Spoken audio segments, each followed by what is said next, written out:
So Ab and Brian leave Chilliwack to pursue the Headpins. I guess. Well, the Headpins, they were kind of that was the band they put together when Chilliwack was off duty, kind of thing, in between tours. It was something to keep money coming in. It actually was more than in between tours. What happened when Mushroom went down was they wouldn't let us out of the contract, but they couldn't record us. So we couldn't. There was nothing we could do, right? And because we were really a recording band at that point, you know, so so I was able to sustain myself, but Ab and Brian needed work. So they formed this band. Oh, sorry to interrupt, but yeah, that's right, because that was before "Want to Be a Star." Yeah, because right. because "Want to Be a Star" was early '80s. "Want to Be a Star" was '81, and I remember seeing the Headpins in '79. Yeah, exactly. So okay, good. Okay, so now I got the timeline. We actually went in the studio, Water Street Sound, and we're recording as Chilliwack, but on the box it said Headpins, and we were recording "My Girl Gone Gone Gone," and we were recording another tune. I can't remember which one was Stereo or something like that. I can't remember which one it was. And we sent those out to management to see if we could get a deal, because we were trying to get a new record deal and someone to buy us out of Mushroom so we could proceed with our careers, right? So yeah, we were pretending that we weren't recording, but we were. And so Ab and Brian were sustaining themselves that way. Yeah. Wow. And so then they end up recording, I guess, yeah, because you guys got to deal with Solid Gold. I guess Brian parlayed that into a deal for the Headpins as well, because they were Solid Gold as well, were they not? Yep. Yeah. And so and then that album took off like a bullet. I mean, it was literally the fastest selling record in Canada at that time, I think. Could be, yeah. And so maybe it was one of those things where I figured, okay, well, let's move on. But it's so sad because you guys were such a winning combination, the three of you. Yeah. You know, I would have loved to have seen that kept going, but I'm sure you would too, maybe. I don't know. Well, yeah, I would have, but you know, it's funny how it worked out, because I'm going to tell you the real story here. Because, you know, Brian was an amazing perfectionist, right?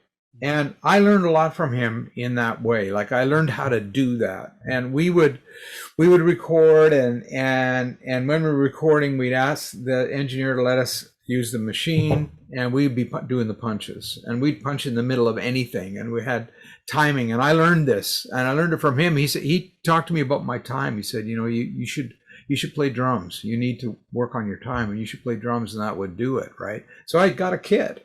And I started doing that, and I really did see what was going on, like just making the two sticks land on the snare at precisely the same time. You know, it's not so easy. And so I learned a bunch of stuff from him. Okay, so we got very in the cracks. All that stuff we're talking about, perfection, that's what we were doing, right? We were making the perfect records. That's what we were doing. So it was kind of the way it was going on those days. Anyway, long story short, before we went out and toured Opus 10, because we never toured "Want to Be a Star," but then it did really well, but we didn't go out and tour it. And so we did Opus 10, and now it was time to go out and tour. And Brian came up with this thing, and he and Ab, basically, we had a meeting, and he said, you know, why don't you come out on this tour and just sing? Don't play your guitar. He said, the thing is, it's really hard to get the tuning to really sit nice with the two guitars. So, you know, it was hard for me, because it was like a rejection. You know, you could take it that way. Yeah. And part of me did. Yeah. But I said, well, okay, I'll give it a try. I've always kind of been that way. I would try almost anything, right?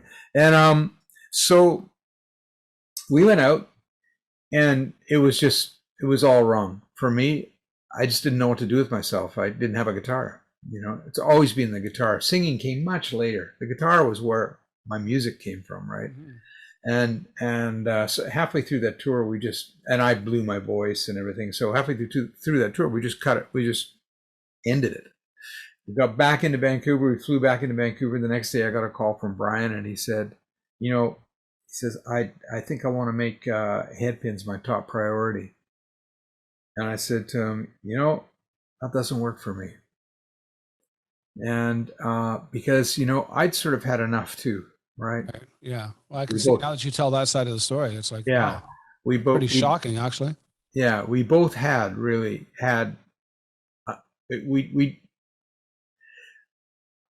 I was really sorry that I couldn't influence him as much as he influenced me, that I couldn't get him to see the other side, that when you sing something and it has an energy to it, it's got an energy to it, and there's a wrong note in it, or there's a little bit of tuning, maybe that's not such a big deal. Maybe what you really want is this musical phrase to connect with people. Maybe that's what you really want, rather than being perfect. I could not get him to see that.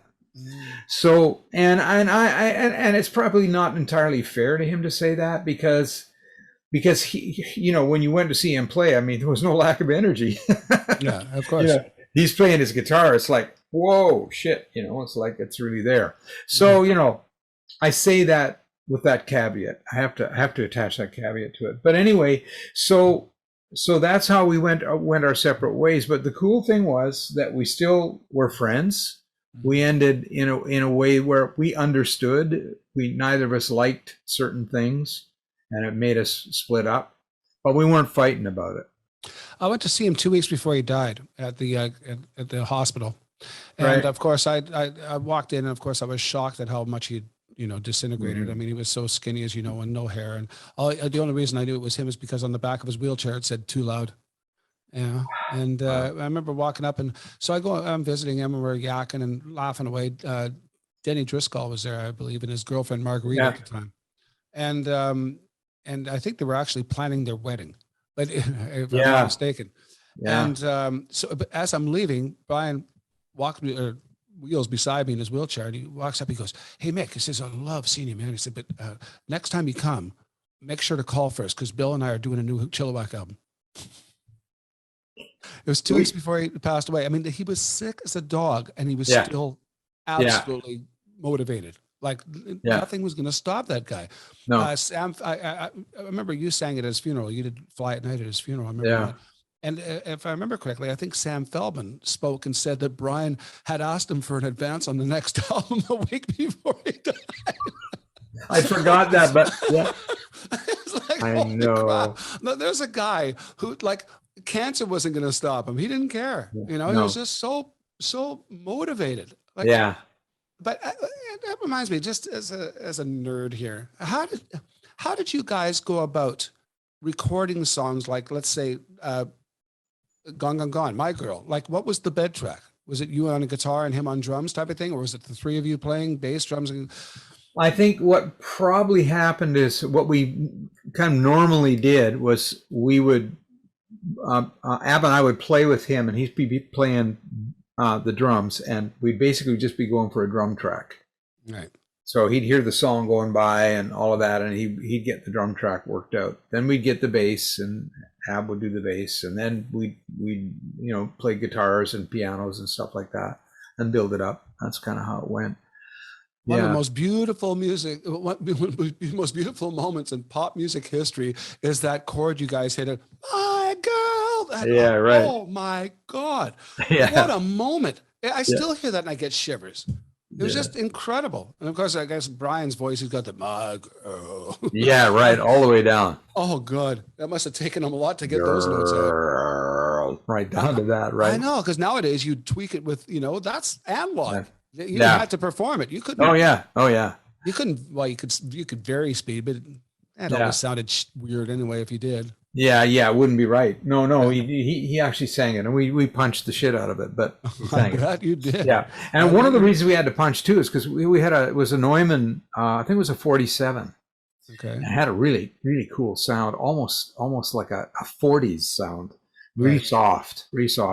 So Brian sang it on that, and we got the thing hanging right. It's right in front of his mouth, like he's going, gong, gong, gong, she been gone so long, she been gong, gong, gong, so long. And it's all this breath happening like this. Right. And the thing would get waterlogged and quit. He'd get a couple phrases out, the mic would break down, and we'd have to wait. We learned to do this. We'd just wait, wait for about 5 minutes or 6 minutes, and then turn it back on again, and it'd be all right. And away we go. We do some more. He's on nothing like this. I wonder if that's the microphone they used for Nat King Cole back in the day. Because you listen to his stuff. Like I said this in another interview somewhere. I forget who I was talking to. It's like I listened to his voice just comes. It's like it was recorded yesterday. It's unbelievable. The crackle, mind you, a microphone loved his voice first of all. But second of all, there was something in that chain they used that was magical. Yeah, incredible sound. Yeah. Some of those old mics were really amazing. Yeah. And he just obviously had to be able to do that with that microphone, any microphone. You had to have, what a sound, that sound was just like velvet, right? Beautiful. Yeah. And he never wanted to be a singer, Yeah. He wanted to be a jazz. He's a player. He just wanted to play. When they suggested, he said, I'm not a singer. Yeah. One of the greatest voices of all time. Yeah. How many times that happened, right? Yeah. Oh gosh. Unbelievable. Hey, thanks for joining us. Check out our other vignettes and full episodes from a wide variety of guests for more great content. Please like, share, and subscribe, and become a member at SocialNRGPresents.com to access premium content and earn valuable energy points just for watching.